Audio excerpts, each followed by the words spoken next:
Assalamualaikum warahmatullahi wabarakatuh.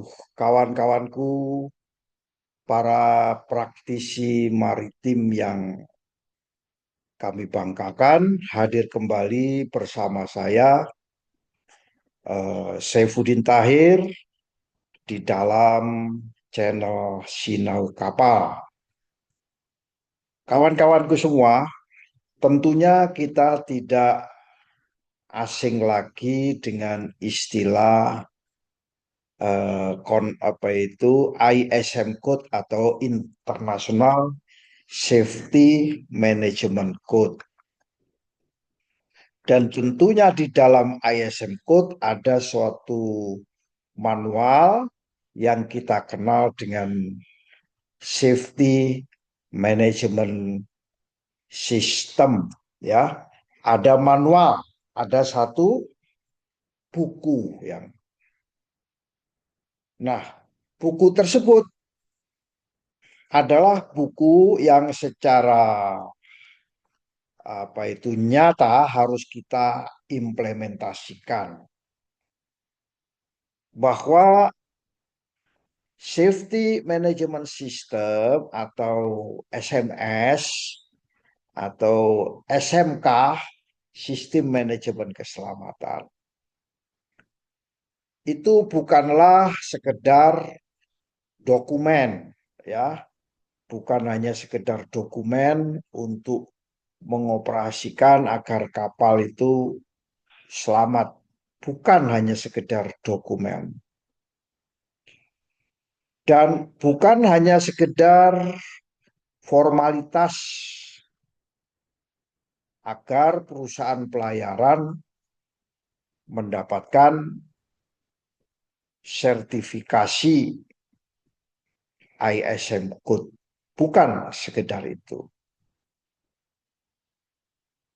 Nah, apa sih sebenarnya tujuan di eh, diminta oleh perusahaan pelayaran untuk menyiapkan SMS atau Safety Management System itu? Tujuannya tidak lain adalah untuk menciptakan lingkungan kerja yang safety, lingkungan kerja di kapal yang safety, ya, lingkungan kerja antara kapal dan pelabuhan yang safety, lingkungan kerja di kantor head office yang safety, lingkungan bekerja dalam mempersiapkan perawatan kapal yang safety, lingkungan kerja dalam rangka untuk mensuplai logistik ke kapal yang safety, lingkungan kerja yang mengoperasikan kapal yang safety, lingkungan kerja yang untuk melengkapi kapal dengan kru yang safety, ya. Termasuk diantaranya bagaimana seorang DPA itu melakukan efisiensi. Dan yang tidak kalah pentingnya lagi yaitu patuh terhadap peraturan, baik itu peraturan internasional maupun peraturan nasional. Internasional, apa yang diamanahkan oleh International Maritime Organization, dan peraturan nasional yaitu yang dikeluarkan oleh Indonesia, katakan, yaitu di bawah Kementerian Perhubungan, ya. Jadi kita harus menciptakan lingkungan yang safety, efisien, dan patuh kepada regulasi melalui sistem yang dijalankan di perusahaan ini secara nyata di lapangan, bukan hanya secara tertulis tidak hanya secara tertulis, tapi nyata praktis dilakukan di lapangan. Tidak hanya secara tertulis. Nah, implementasi daripada SMS ini, Safety Management System ini, tentunya ada tiga pilar utama, ya. Ada tiga pilar utama ini yang harus dan wajib diketahui oleh seorang DPA. Yang pertama, ini yang wajib dilakukan oleh DPA karena ini menjadi pilar yang pertama, yaitu yang tadi saya sebutkan, menerapkan SMS atau SMK secara nyata, langsung di lapangan. Tidak hanya sekedar buku manual saja, tapi langsung diterapkan di lapangan, yakni di kapal. Peran nyata di kapal ini disebut sebagai pilar utama, ya. Pilar utama dan adalah pilar yang utama yang pertama, ya. Harus menerapkan secara nyata di lapangan. Harus dilaksanakan secara real di lapangan. Di dalam operasi kapal sehari-hari. Bagaimana kapal memuat, bagaimana mempersiapkan kapal sebelum berangkat sehari-hari. Ya, bagaimana kapal berangkat, bagaimana kapal beroperasi, bagaimana kapal sandar, bagaimana unloading, harus dilaksanakan secara nyata dalam operasional sehari-hari. Tujuan ini dimaksudkan agar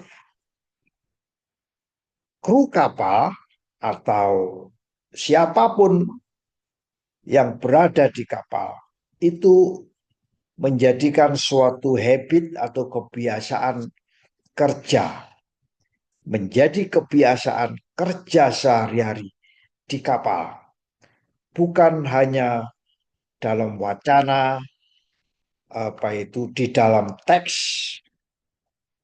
di dalam dokumen SMS saja.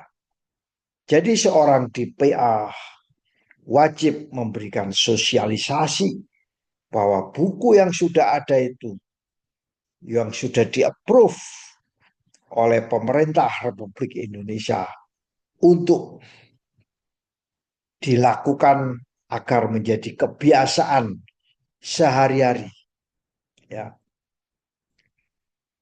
Menciptakan budaya safety culture, ya, di seluruh organisasi, yaitu di perusahaan, bagian teknik, bagian repair, bagian maintenance, bagian logistik, bagian operation, bagian crewing. Mereka menciptakan budaya safety, ya. Safety di mana-mana. Di kapal juga dibudayakan safety, ya. Memastikan semua aktivitas operasional kapal selalu berdasarkan prosedur. Oleh karena itu, prosedur harus selalu diimplementasikan dan dicek aplikasinya di lapangan. Prosedur tidak hanya sekedar prosedur, tetapi prosedur ini harus diterapkan standar-standar yang tertulis di dalam SMS atau SMK juga harus diterapkan dengan baik. Kita ambil contoh misalnya ABK ya. ABK melakukan latihan darurat. Ya, ABK melakukan darurat. Katakan latihan memadamkan kebakaran atau pemadaman kebakaran yang dikenal dengan fire drill atau latihan meninggalkan kapal atau abandon ship drill ya dan lain-lain. Di mana latihan darurat ini dilakukan secara berkala sesuai dengan jadwal yang ditetapkan di dalam SMS. Ini merupakan contoh implementasi daripada SMS dan secara konsisten harus dilakukan sesuai jadwal. Contoh yang kedua di kantor pusat misalnya. Pelayaran mempunyai kantor operasional. Katakan head office atau branch office ya. Itu staf kantor operasional menggunakan SOP SMS saat merencanakan jadwal perawatan kapal, pemeliharaan kapal, jadwal docking, menyusun laporan bila terjadi kecelakaan kapal. Ini merupakan contoh aktivitas implementasi daripada SMS. Ya. Contoh berikutnya misalnya di kapal nih. Kapten kapal katakan sebelum membuat keputusan seperti memasuki pelabuhan yang baru saja, mungkin dia belum pernah berpengalaman di situ, merujuk kepada suatu kegiatan. Wah, ini kami tidak pernah memasukin pelabuhan ini nih. Maka ada risiko. Ya, pasti ada risiko kandas, risiko-risiko yang lain. Seorang kapten tersebut harus merujuk kepada hasil daripada risk assessment. Merujuk kepada prosedur-prosedur yang ada di dalam SMS. Itulah implementasi baik oleh APK, oleh kantor service staff ya, atau oleh kapten. Nah, kawan-kawanku semua, SMS itu harus dijalankan terintegrasi ya kepada siklus kerja operasional kapal maupun operasional yang di kantor pusat. Harus terintegrasi ya. Tidak saja sepotong-sepotong. Departemen ini melakukan begini tapi tidak diintegrasikan dengan departemen lain. Jadi harus terintegrasi. Mulai dari katakan navigasi kapal ya. Navigasi kapal harus terintegrasi pemeliharaan mesin. Bagaimana pemeliharaan mesin? Harus terintegrasi dengan navigasi kapal. Kemudian terintegrasi dengan kegiatan loading, pemuatan kapal. Dan terintegrasi dengan siklus kerja namanya tanggap darurat. Suatu kegiatan pasti ada kondisi yang bisa mengakibatkan darurat. Sehingga semua orang harus tahu tanggap darurat. Navigasi ada tanggap daruratnya. Memelihara mesin ada tanggap daruratnya. Mengoperasikan mesin ada tanggap daruratnya. Loading unloading ada tanggap daruratnya. Sehingga petugas lapangan atau orang kapal, orang kantor yang datang ke kapal itu bisa melihat integrasi ini, ya. Tidak menunggu inspeksi atau audit untuk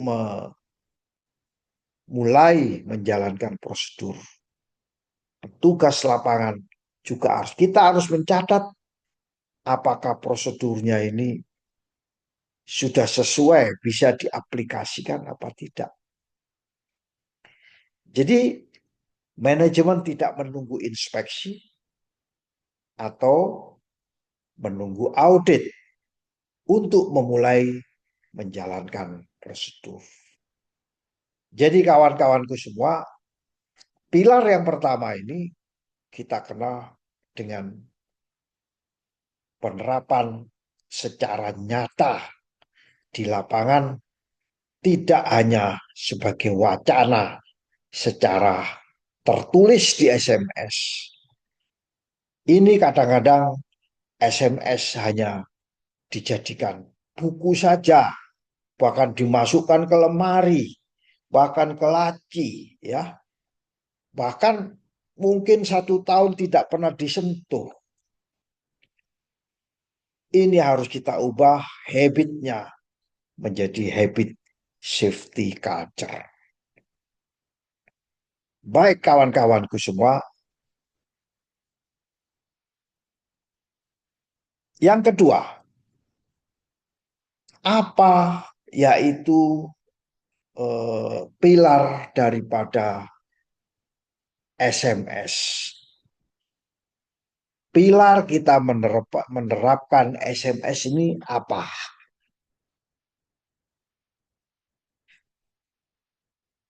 Kalau pernah kita lihat operasional kapal, ya. Operasional kapal itu mulai start engine, menyalakan mesin, ya, menyalakan bahan bakar, pompa bahan bakar, loading unloading itu operasional, kondisi operasional. Tentunya di dalam operasional tersebut, seorang kru kapal, seorang sorbis akan mengikuti yang namanya prosedur. Prosedur tersebut apakah sudah sesuai dengan real atau sudah relevan, ya. Maka SMS atau Safety Management System yang merupakan kumpulan daripada prosedur-prosedur ini harus secara fleksibel dan relevan.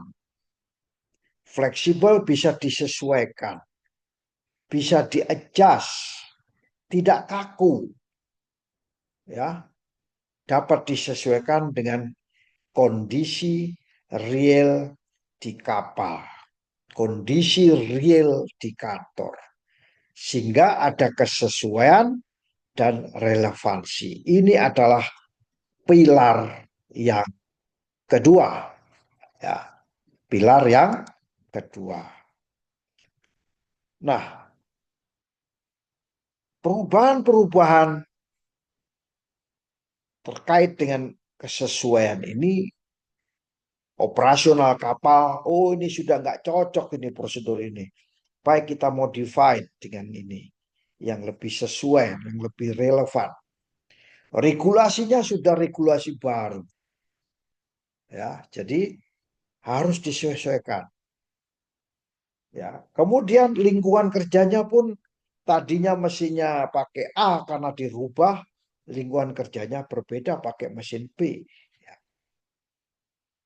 Sehingga di dalam implementasi SMS ini harus memastikan bahwa SMS manual ini harus sesuai dengan karakteristik daripada perusahaan, karakteristik daripada kapal. Bukan hanya template-template generik, hanya dikopi dari satu SMS kepada SMS kita. Prosedur hanya dikopi masuk ke dalam prosedur kita. Itu namanya template generik. Jadi kesesuaian dan relevansi ini agar kita bisa meningkatkan kemampuan dalam mengidentifikasi. Jadi DPA berkewajiban melakukan identifikasi untuk mengatasi risiko-risiko yang nantinya akan bisa timbul dan kelak risiko tersebut akan benar-benar terjadi dan dihadapi di lapangan. Ada suatu risiko yang tidak terpikirkan, berbahaya. Sehingga pilar kedua yang namanya kesesuaian dan relevansi terhadap kapal dan perusahaan harus ada. Jika perusahaan memulai mengoperasikan katakan kapal tanker kimia, ya, chemical tanker, maka SMS atau SMK manual ini harus diperbarui untuk memasukkan prosedur-prosedur pengisian dan pengosongan muatan cair berbahaya. Mengoperasikan kapal tanker ternyata tidak ada prosedur pengisian dan pembongkaran muatan cairin berbahaya. Mana? Karena ini kita mengcopy paste masukkan ke sini, akhirnya tidak ada yang namanya prosedur pengisian maupun pengosongan muatan cair yang berbahaya. Itu disebabkan karena kita ngopi paste dari kapal kargo padat, ya, dari suatu manual kargo padat, dan kita padahal kita mengoperasikan kapal tanker. Ini ada prosedur yang tidak ada. Harus ditambahkan di dalam SOP. Ya, harus ditambahkan. SOP akan penggunaan katakan alat pelindung diri, ya, safety helm semuanya, ya, wear pack, safety shoes, glasses. Alat pelindung ini harus misalnya karena kita mengoperasikan kapal tanker, harus prosedur dekontaminasi harus ada. Ya, harus ada prosedur dekontaminasi atau alat pelindung diri yang khusus, berbeda dengan orang mengoperasikan tugboat. Ya. Saya kasih contoh yang lain, misalnya jika terjadi kecelakaan kapal, maka SMS ini harus dilakukan review, ya. Setiap perusahaan pelayaran, setiap kapal bila terjadi kecelakaan, maka SMS tersebut harus dilakukan review, direview atau ditinjau ulang untuk mengidentifikasi apa sih kelemahan-kelemahan kita, ya. Apa perlu dilakukan perbaikan-perbaikan untuk mencegah terjadinya eh, kecelakaan itu berulang yang serupa di kemudian hari. Ya. Sehingga di dalam pilar kedua ini, perusahaan harus memiliki mekanisme untuk update. Ya, bila perusahaan pelayaran tidak ada mekanisme untuk update, maka pilar kedua ini tidak dijalankan. Mekanisme untuk mereview SMS ini harus ada. Bila tidak ada, maka pilar kedua yaitu kesesuaian dan relevansi ini tidak ada. Apalagi tidak dilakukan update maupun review secara berkala. Ini kadang-kadang kita lupakan di pilar kedua ini. Di pilar kedua juga ini harus ada kerjasama lintas divisi atau lintas departemen katakan ya. Lintas divisi atau lintas departemen atau lintas bagian ya. Misalnya ada departemen operation, departemen repair and maintenance, departemen logistik, departemen crewing, atau departemen armada, departemen HSE ya.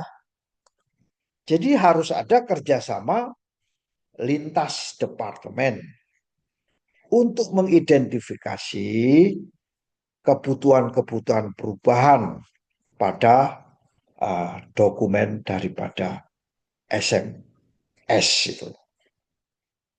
Jadi kawan-kawan semua, pilar kedua yaitu kesesuaian dan relevansi terhadap kondisi operasional kapal harus ada. Ya, harus disesuaikan. Prosedur bukan merupakan suatu prosedur baku sudah nggak bisa diubah lagi. Tidak. Tapi prosedur yang ada di dalam SMA bisa dilakukan perubahan secara fleksibel dan disesuaikan agar relevan. Itu pilar kedua. Jadi pilar pertama adalah diterapkan secara nyata di lapangan, dan pilar yang kedua adalah harus sesuai dan relevan dengan apa yang dioperasikan di kapal. Nah, bagaimana halnya dengan pilar yang ketiga? ISM Code tidak dimaksudkan untuk kondisi saat itu. ISM Code diaplikasikan untuk kondisi yang lama, yang mungkin berkelanjutan selama lifetime kapal tersebut. Sehingga pilar ketiga ini adalah efektivitas implementasi daripada SMS ini efektif dan selalu dilakukan perbaikan secara berkelanjutan. Ya, umur kapal sampai umur kapal berakhir, pergantian kru, pergantian manajemen harus dilakukan secara efektif dan berkelanjutan. SMS harus berfungsi dengan efektif dan menjadi sistem yang dapat diperbaiki terus-menerus. SMS yang merupakan kumpulan dari prosedur-prosedur, kumpulan dari format-format, kumpulan daripada checklist-checklist harus bisa diperbaiki secara terus-menerus atau continuous improvement. Inilah pilar ketiga ya. Pilar ketiga ini perlu menjadi perhatian khususnya para DPA. Ya, para DPA. Nah, kapan kita bisa melakukan efektivitas dan perbaikan yang berkelanjutan? Tentunya kita mendasarkan diri kepada kegiatan yang kita kenal dengan audit. Audit pasti menemukan temuan. Pemeriksaan pasti menemukan temuan. Nah, efektivitas dan perbaikan ini dilakukan berdasarkan temuan-temuan audit. Juga berdasarkan kepada misalnya insiden, ya terjadinya insiden atau eksiden, kita lakukan evaluasi dan menjadi perbaikan secara berkelanjutan. Near miss juga menjadi bagian dasar untuk bisa menjadikan perbaikan secara berkelanjutan.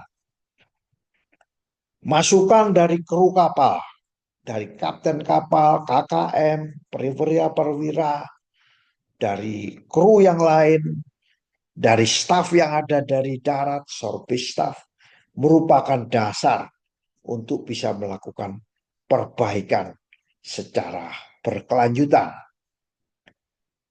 Sehingga SMS atau DPA atau Designated Person Assured bisa menjamin bahwa SMS bukan hanya dilaksanakan, tapi juga berhasil untuk mencapai jenjang yang kita kenal dengan safety. Dan jenjang yang bisa untuk mencegah pencemaran. Itulah apa itu mandat daripada ISM Code. DPA bisa membangun sistem yang adaptif, yang bisa menyesuaikan diri, tanggap terhadap perubahan-perubahan berdasarkan kondisi lapangan, serta kegiatan-kegiatan menjadi pembelajaran, ya, untuk ke depan selalu menjadi lesson learn. Lesson learn. Nah, kita ambil contoh misalnya. Contohnya misalnya setelah kita melakukan internal audit, menemukan ada formulir ya, formulir yang apa namanya, formulir pelaporan near miss. Prosedurnya laporannya terlalu rumit. Rumit ini. Ngisinya aja sampai berlembar-lembar. Rumit sekali. Maka seorang DPA harus menyederhanakan formulir tersebut. Siapa tahu manual ini diadopsi dari suatu kapal yang memang rumit.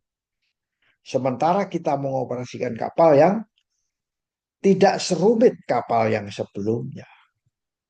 Sehingga DPA harus bisa menyederhanakan formulir tersebut.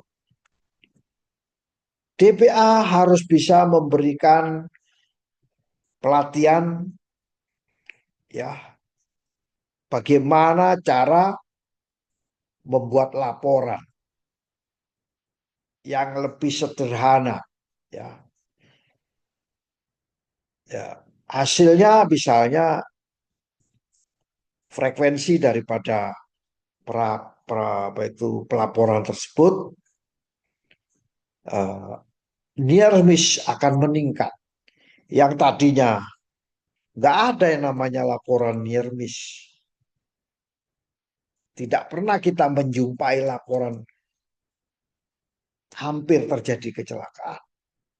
Tapi dengan adanya audit dan kita lakukan penyederhanaan, laporan akhirnya menjadi meningkat jumlah laporan near miss-nya.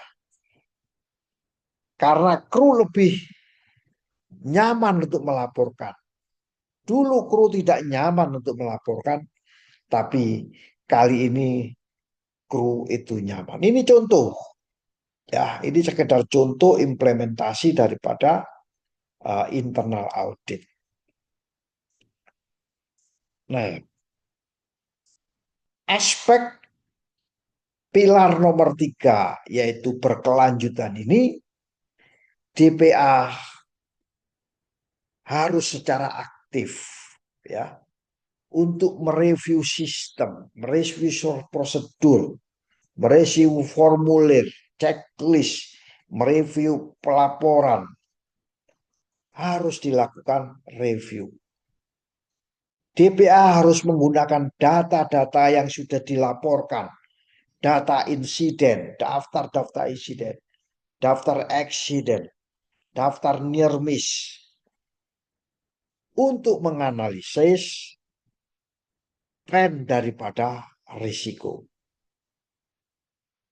DPA harus bisa menetapkan apa itu tindakan-tindakan korektif. Dan DPA harus bisa memverifikasi efektivitas daripada review, efektivitas daripada SMS, efektivitas dari prosedur, efektivitas apa yang sudah kita lakukan review secara berkelanjutan.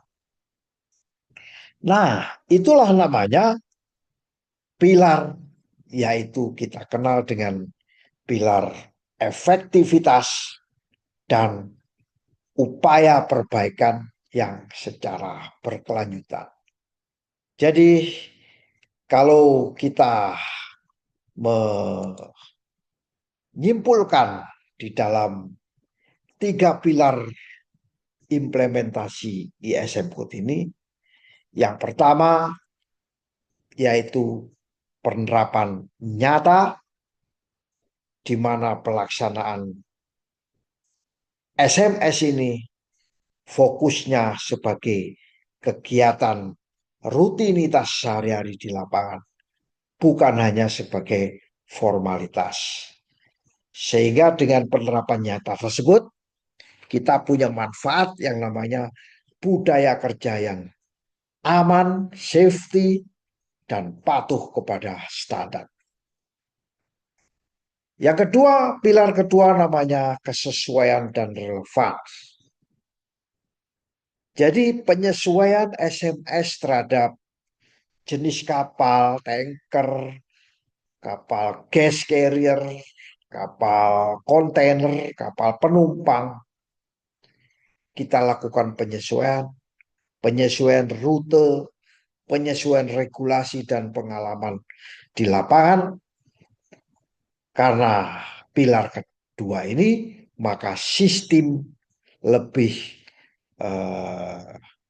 kontekstual, lebih menyentuh, lebih mendekati operasional kapal tersebut dan lebih realistis, ya, lebih realistis. Yang kedua, pilar yang kedua, dan pilar yang ketiga namanya efektivitas dan perbaikan berkelanjutan, ya, berkelanjutan, yaitu selalu mengevaluasi dan memperbarui berdasarkan seperti tadi saya katakan, temuan audit, insiden kecelakaan, atau masukan daripada personil darat maupun personil laut.